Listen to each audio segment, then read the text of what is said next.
इसमें किसी प्रकार का कोई संदेह नहीं। ऐसी बात नहीं है कि मुसलमानों में, अब मैं कहता हूं ईसाई ही बन गया। डॉक्टर फादर कामिल बुल के ईसाई था, लेकिन उसने रामचरितमानस में अपने भाव लिखे, एक बुल के रामायण लिख दी। बोलो लिख दी कि नहीं? और प्राण भी छूटे उसके, तो बेल्जियम नहीं गया, प्राण तो उसके भारत में छूटे हैं। बोलो छूटे कि नहीं? हाँ, टीका सराहनीय है ना। उसकी रामचरितमानस पर टीका भी सराहनीय हुई है, याद रखना। तो ईमानदारी से बताओ उसमें परिवर्तन आया कि नहीं आया? कौन कहता है रसखान का जन्म काबुल में हुआ था? रसखान जी का जन्म भारत कहां हुआ था? काबुल में हुआ था। जिसको आज क्या बोलते हैं काबुल को? अफगानिस्तान बोलते हैं। क्या बोलते हैं? क्यों? अफगानिस्तान है, क्या है वो? राजधानी हमारा जी। हाँ, अफगानिस्तान काबुल की राजधानी है, शहर का नाम क्या? हाँ, काबुल शहर का नाम, वहीं तो जन्म हुआ था उसका, राजधानी में है। अफगानिस्तान की राजधानी है काबुल, वहीं जन्म हुआ था। सैयद इब्राहिम उनका नाम था। रसखान जी का नाम सुन लो जरा, क्योंकि हिंदू उत्सव समिति के तत्वाधान में हिंदू जागरण के लिए कराया गया है कि नहीं कार्यक्रम? जल्दी बोलो पहले। रसखान का नाम सबने सुना कि नहीं सुना? जन्म हुआ था काबुल में और प्राण छूटे हैं ब्रज में। रसखान के प्राण कहां छूटे हैं? ब्रज में। और जानते हो पुष्ट मार्गी हो गए वो। उन्होंने विट्ठल दास जी से मंत्र लिया था। बोलो गुरु किसको बनाया था? विट्ठल दास जी। विट्ठल नाथ, हम लोग परंपरा में वैष्णव में दास लगाते हैं। नाथ तो नाथ होते हैं, हमसे नाथ मत कहलवाओ। क्यों भाई? हम तो दास कहेंगे, समझ रहे हो कि नहीं? नाथ कोई कहे, हम जानते हैं नाथ विट्ठल नाथ, लेकिन विट्ठल दास वैष्णव परंपरा में दास की परंपरा है। बोलो है कि नहीं? इसलिए विट्ठल दास को रसखान ने गुरु बनाया। और मैं कहता हूं कि सबसे बड़े कृष्ण भक्त सिद्ध हुए कि नहीं हुए? रसखान हुए कि नहीं? वालकुटियर कामरिया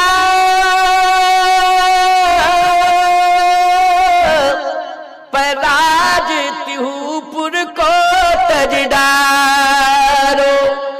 बोलो काबुल में पैदा होने वाला एक सैयद इब्राहिम, जिसको रसखान के नाम से विश्व में प्रसिद्धि मिली। बोलो मिली। और रसखान के नाम से ही प्रसिद्धि नहीं मिली, वैष्णव बन करके उसने प्राण छोड़े हैं। भगवान बिहारी जी के दर्शन करके उसने प्राण छोड़े हैं, जिसका नाम था रसखान। एक बात मैं आपको बताऊं, जिस समय रसखान जी गए बिहारी जी का दर्शन करने के लिए, तो पट बंद हो गए। दर्शन के लिए जैसे गए, रसखान की कथा सुना रहा हूं। बोलो रसखान की कथा सुनने के लिए तुम तैयार हो कि नहीं? अगर तैयार हो तो हाथ उठाओ जरा। हाँ, सबने हाथ उठा दिए। रसखान की कथा कौन नहीं सुनेगा? तुम लोग नहीं हो तैयार क्या? तुम लोग क्यों ऐसे बैठे हो हाथ दबाए? तुम तो वृंदावन से आए हो, तो हाथ उठा के कहो हाँ मस्त। क्यों भाई? तो सुनो जरा, ध्यान से सुनना। जैसे ही रसखान जी ने प्रवेश किया, इसलिए मैं कहता हूं कि सैयद इब्राहिम का जो हृदय परिवर्तन हुआ, वो भी ग्रंथ सुनकर के परिवर्तन हुआ। क्या सुनकर के परिवर्तन हुआ? ग्रंथ सुन के, उपदेश सुनकर। उपदेश किसने दिया? श्री स्वामी विट्ठल दास जी महाराज ने। विट्ठल दास जी महाराज ने उपदेश दिया। उपदेश सुन करके सैयद इब्राहिम रसखान बन गया, सबसे बड़ा कृष्ण भक्त बन गया प्यारे। और ब्रजभूमि पर उसने अंतिम श्वास ली। और आज हम सब बड़े आदर के साथ उनका नाम लेते हैं। बोलो लेते हैं कि नहीं? तो मैं कहना यह चाहता हूं कि ग्रंथ की शरण में कोई भी आ जाए। सनातन धर्म ने जो ग्रंथ दिए हैं, ग्रंथ की शरण में कोई भी आ जाए, चाहे हिंदू, मुसलमान, सिख और ईसाई, कोई भी आ जाए, हृदय परिवर्तन अवश्य होगा प्यारे। इसमें शंका करने की आवश्यकता नहीं। अवश्य ही परिवर्तन होगा, हृदय परिवर्तन होगा, निश्चित होगा। बिहारी जी का दर्शन करने गए, सुनो जरा। जैसे बिहारी जी का दर्शन करने गए तो पट बंद। अब पट बंद हो जाए तो राष्ट्रपति आ जाए तो नहीं खोलेंगे। बोलो यही मान्यता हो, मान्यता भी यही होनी चाहिए। अरे बिहारी जी की बात छोड़ो, किसी भी मंदिर का पुजारी हो भैया, पट बंद कर दे तो पट बंद मानी बंद, फिर कोई भी आ जाए ये नहीं। हाँ ये सिस्टम अलग चलता है। हाँ समझ रहे हो कि नहीं? ये सब मत करना। पुजारियों से कह रहा हूं, पट बंद करने के बाद लालच के चक्कर में ये मत करना साइड से करा दे और ऐसे। जानते हो क्या पैदा होगे? नौरा बनोगे, नौरा। मरने के बाद नकुल क्या कहते हैं, नकुल कहते हैं ना उसको, नौरा को न्योला, न्योला न्योला न्योला, समझ रहे हो कि नहीं? न्योला बनोगे, इसलिए सावधानी बरतना है, इसमें अपराध करने की जरूरत नहीं है। पट बंद। रसखान जी मर्यादित हैं, उन्होंने मर्यादा रखी, मंदिर की प्रणाम किया, आंखों में आंसू थे। पुजारी ने कहा जाओ। रसखान ने कहा एक निवेदन कर रहा हूं। क्या? भगवान श्री कृष्ण की कोई वस्तु हो उसका तो दर्शन करा सकते हो। देखो भाई ये तो सत्य है कि हम भगवान का दर्शन नहीं करा पा रहे, पट बंद हो गए, लेकिन भगवान की वस्तु का दर्शन तो करा सकते। क्यों? ये तो नियम है। वस्त्र का हो गया, पारखद हो गए, पारखद हैं भगवान के, वस्त्र हैं, किसी का दर्शन कर लो, संतुष्टि कर लो, उदास नहीं होना चाहिए। मंदिर में प्रवेश कियो, पट बंद है तो भगवान के पट का दर्शन कर लो, भगवान के पारखदों का दर्शन कर लो, है ना। वहां तुलसी माँ का पट बंद नहीं होता, कभी तुलसी माँ का दर्शन कर लो। मंदिर में तुलसी होती है ना, तुलसी का दर्शन कर दो। प्रसाद, तुलसी प्रसाद ले लो। बोलो तुलसी प्रसाद सबसे महत्वपूर्ण है कि नहीं? तुलसी पत्र। उदास नहीं हुआ करो। तो रसखान जी ने आंखों में आंसू भर के कहा कि मुझे और कुछ नहीं चाहिए, केवल भगवान की कोई वस्तु हो उसका दर्शन करा दो। तो पुजारी ने कहा कि हाँ ये तो हो सकता है। तो पुजारी वो काली कमली भगवान की ले आया और लकुटी, क्या कहते हैं वृंदावन में, लकुटी, लकुट, लकुटी, उसी को लकुटी कहते हैं। भगवान की जो छड़ी, छड़ी कह लो उसको, ठीक है क्या? छड़ी, समझ गए हो कि नहीं समझ गए? छड़ी, छड़ी और काली कमली का ये दर्शन करो। और जिस समय रसखान ने दर्शन किया तो हृदय से उद्गार निकल पड़े रसखान के, वालकुटी कामरिया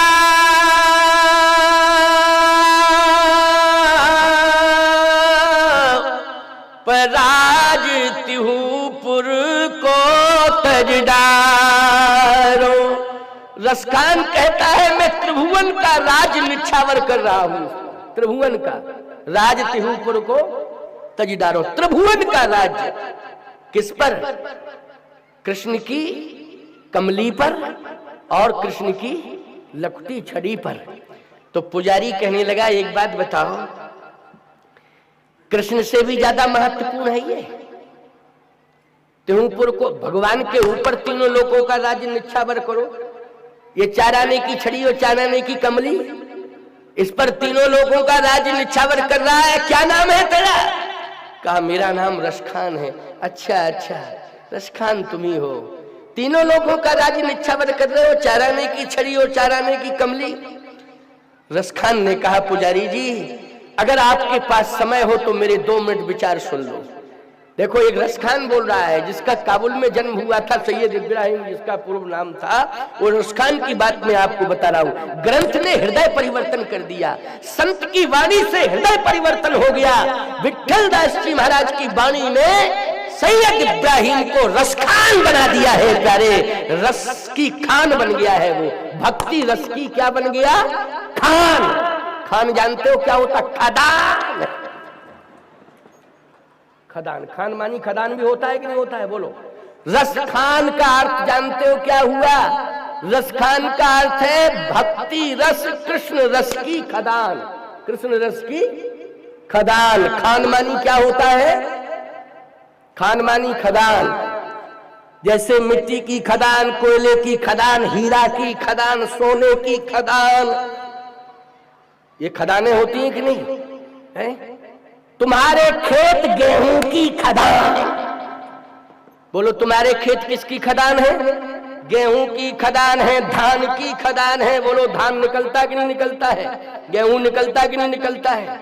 इसलिए याद रखना, गेहूं है, अन्न आदि जो भी तुम जिन्स बोते हो सब निकलता ही है। बस इतना अंतर है कि खदान में प्रकृति प्रदत्त प्राप्त होता है और खेत में किसान श्रम करता है, बीज डालता है तो उससे प्राप्त होता है। बोलो होता है कि नहीं, थोड़ा डिफरेंस है। लेकिन सावधानी से सुनना, रसखान जी ने कहा, पुजारी जी 2 मिनट की बात सुन लो मेरी। हाँ सुनाओ, क्या है? एक सिद्धांत है कि प्रिय की प्रिय वस्तु परम प्रिय होती है। देखो रसखान जी बोल रहे, क्या बात है, कितना बड़ा परिवर्तन आया। बोलो आया परिवर्तन कि नहीं? आज पुजारी जी का हृदय परिवर्तन करा रहा है रसखान। इसलिए कहता हूं कि कोई भी धर्म का अन्यायी क्यों ना हो, लेकिन वो हमारे ग्रंथों को एक बार जरूर पढ़े, एक बार जरूर पढ़े। मैं गारंटी से कह रहा हूं कि परिवर्तन होगा ही होगा, इसमें संदेह नहीं।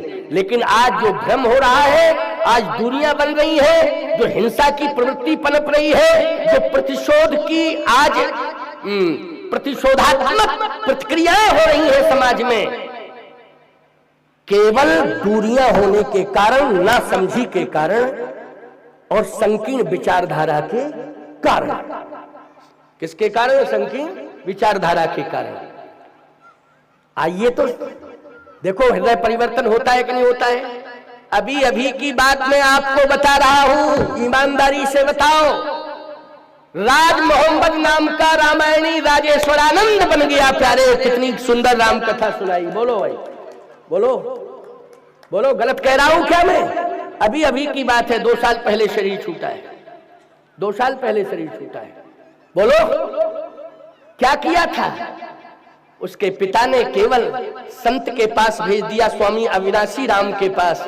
और अविनाशी राम के पास कहा, बेटा कुछ नहीं करना है, केवल प्रणाम करना है, और कुछ नहीं करना है, प्रणाम करना है। स्वामी अविनाशी राम वही रहते थे और जाकर के वो राजेश प्रणाम करते थे और प्रणाम करते थे, आशीर्वाद मिलता था। और प्रतिदिन अविनाशी राम जी रामचरितमानस के 5 दोहे सुनाते थे, 5 दोहे।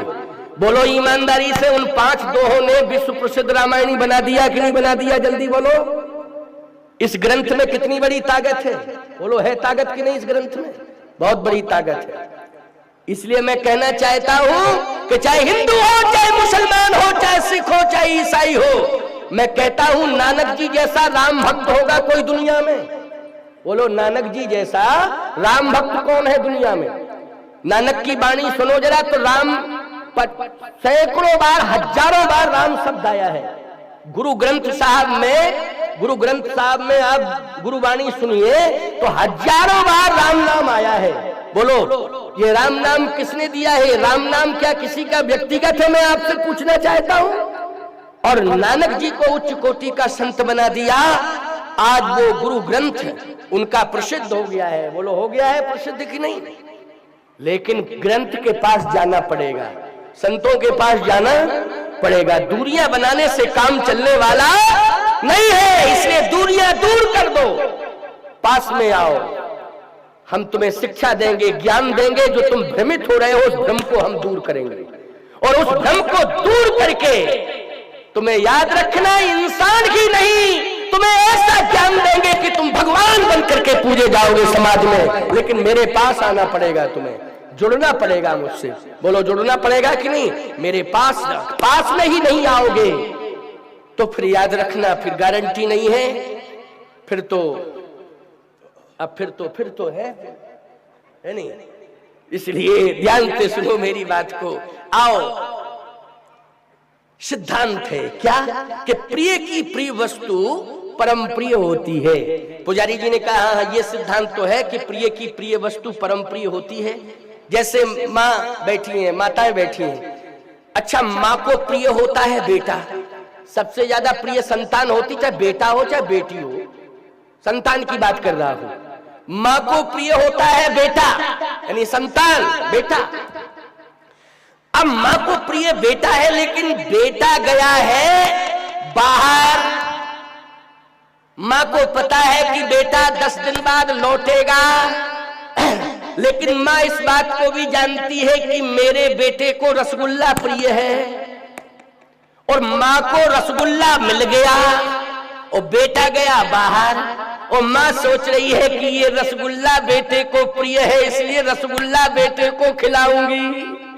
लेकिन अब बेटा तो 15 दिन बाद लौटेगा। लेकिन माँ इतनी भावुक होती कि उसने रसगुल्ला कटोरी में रख दिया ढक के, बबुआ आएगा तो खिलाऊंगी क्योंकि मेरे बेटे को प्रिय है रसगुल्ला। लेकिन माँ को प्रिय रसगुल्ला है कि बेटा प्रिय है? जल्दी बोलो। माँ को तो प्रिय है बेटा, लेकिन बेटे को प्रिय क्या है? रसगुल्ला। रसगुल्ला मिला, कटोरी में रख दिया, ढक दिया। लेकिन बेटा आएगा 15 दिन बाद, लेकिन 15 दिन तक रसगुल्ला रखा रहा। अब बेटा जैसे ही लौट के आया तो माँ तुरंत उस कटोरे को ले गई जिसमें रसगुल्ला रखा था। बेटा बेटा बेटा बेटा। अब बेटे ने जैसे ही देखा तो रस सूख गया, गुल्ला ही गुल्ला रह गया। अब 15 दिन में रस बचा क्या? क्यों भाई? लेकिन ईमानदारी से बताओ, माँ के लिए बेटा है प्रिय और बेटे की को प्रिय है रसगुल्ला, इसलिए माँ के लिए रसगुल्ला परम प्रिय हो गया प्यारे। इसलिए माँ ने 15 दिन तक उस रसगुल्ले को सुरक्षित रखा। रखा कि नहीं रखा? ऐसे ही प्रिय की प्रिय वस्तु क्या होती है? परम प्रिय होती है। रसखान जी ने कहा, वा लकुटी और कामरिया पर राज तिहुपुर को तजीदारों। हे पुजारी जी, कृष्ण मेरे प्रिय हैं, कृष्ण मेरे प्रिय हैं और कृष्ण की प्यारी है ये छड़ी और कमली। बोलो है कि नहीं? सबसे ज्यादा प्रिय कृष्ण को क्या है? कमली और छड़ी। कहा पुजारी जी मेरे प्रिय है कृष्ण और कृष्ण की प्रिय है ये कमली और ये छड़ी, इसलिए मेरे लिए ये कमली और छड़ी परम प्रिय है। इसलिए मैं तीनों लोगों का राज्य इस पर निछावर कर सकता हूं। यह है रसखान। इसलिए जीवन में ग्रंथ की शरण में आओगे, संत की शरण में आओगे, विचार सुनोगे और जुड़ोगे तो परिवर्तन अवश्य होगा। बोलो होगा परिवर्तन कि नहीं? निश्चित रूप से परिवर्तन होगा, लेकिन पास में आने की जरूरत है। आज रामचरितमानस का वो विचार देखिए, डॉक्टर फादर कामिल बुल्के ने भारत नहीं छोड़ा, भारत में ही प्राण गए उनके और रामायण की टीका करके प्राण निकले। बोलो निकले नहीं? काबुल से आया सैयद इब्राहिम, रसखान बन गया, ब्रज में रहा, प्राण कहां निकले? जल्दी बोलो। ब्रज में प्राण निकले। बोलो निकले ब्रज में प्राण की नहीं? एक उदाहरण मैंने ईसाई का दिया और एक उदाहरण मैंने मुसलमान का दिया। बोलो दोनों उदाहरण सटीक है कि नहीं? पहले ये बताओ। बोलो है सटीक कि नहीं? इसलिए पास में आने की जरूरत है, जुड़ने की जरूरत है। अगर जुड़ जाओगे तो निश्चित रूप से परिवर्तन हो जाएगा, इसमें शक नहीं है, इसमें संदेह नहीं है। इसलिए जुड़ने की जरूरत है, हृदय से जुड़ना, बनावटीपन से मत जुड़ना, छल करने के लिए मत जुड़ना, हृदय से जुड़ना, पास में आ जाना, हृदय से हृदय मिला करके जुड़ना। हृदय से हृदय मिला करके जुड़ जाओगे तो परिवर्तन निश्चित आएगा। और यदि दूरियां भी बना लोगे तो याद रखना, चिल्लाते चिल्लाते मर जाओगे, लेकिन हमारे धर्म को नहीं मिटा पाओगे। ये भी मैं चैलेंज के साथ कह रहा हूं, हमारे धर्म को नष्ट नहीं कर पाओगे, चाहे जितनी कोशिश कर लेना, चाहे जितनी ताकत लगा लेना। इसलिए प्रयास करो कि हम संतों से जुड़े, हम संतों से जुड़े, संकीर्ण दायरे को दूर कर दें और संतों से जुड़ करके ग्रंथों की शरण में आकर के एक अद्वितीय अभूतपूर्व परिवर्तन अपने आप को बदलने की